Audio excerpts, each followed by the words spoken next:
So in today's episode of What Insane Thing Has Came Out of Donald Trump's Mouth Next, he said this to Iowa voters ahead of the Iowa caucus. You can't sit home. If you're sick as a dog, even if you vote and then pass away, it's worth it. Yeah, he really said that. And as he said it, he mocked and mimicked someone passing away. And he had a crowd of people standing there cheering him on for that crap. Now, Iowa's facing some very severe weather. And he's saying, I don't care how sick you are.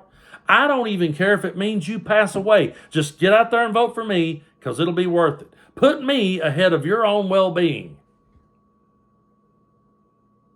It's absolutely amazing what this guy can say, and it will go right over people's head. But from the first time that I ever said anything about Donald Trump, I said, this guy doesn't care about anyone but himself.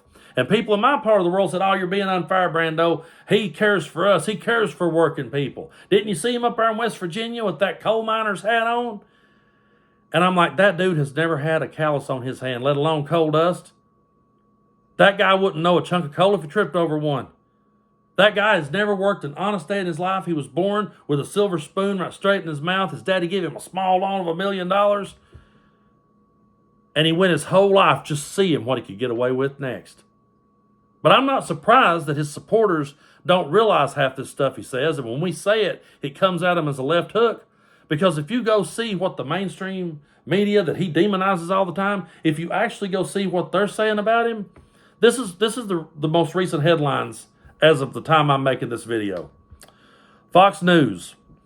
Iowa voters prepare to head to the polls amid bitter cold as first GOP caucus nears. NBC. Majority of Iowa caucus goers say Trump conviction wouldn't affect support. Associated Press. In his closing pitch to Iowa Republicans, Trump says their votes can help him punish enemies. And CNN. Final day ahead of caucuses begin with Trump boosted by a new poll. So he's always talking about the fake news media and how they're all out to get him and they're all out to make him look bad. But there's 4 headlines and they don't even mention this insane thing that came out of his mouth. That's not the headline. They didn't think that was headline worthy. I think Donald Trump from day one has been trying to see exactly what he can get away with. And I think he says these things to test the waters. He said himself, I could unalive somebody in the middle of the street and I wouldn't lose one supporter. And that seems to be the case.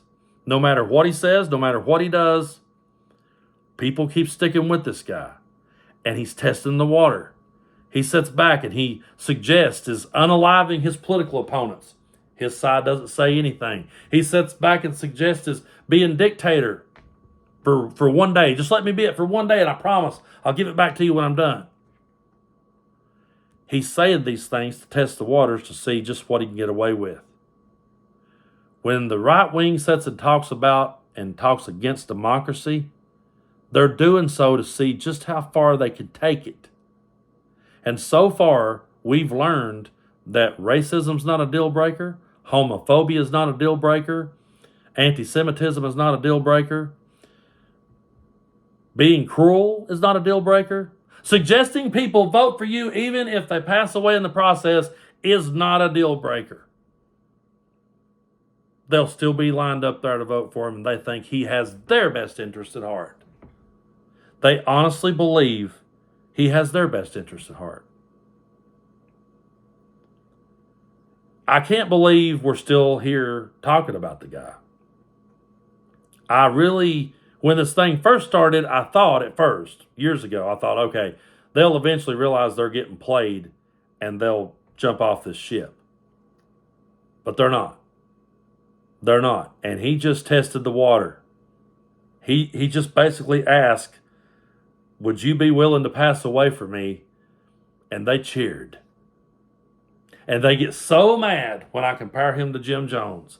They get so mad when I compare him to David Koresh or Charles Manson. But those 3 guys all asked their followers, would you be willing to pay the ultimate price for me? And they had followers that was willing to. And obviously, so does Donald Trump.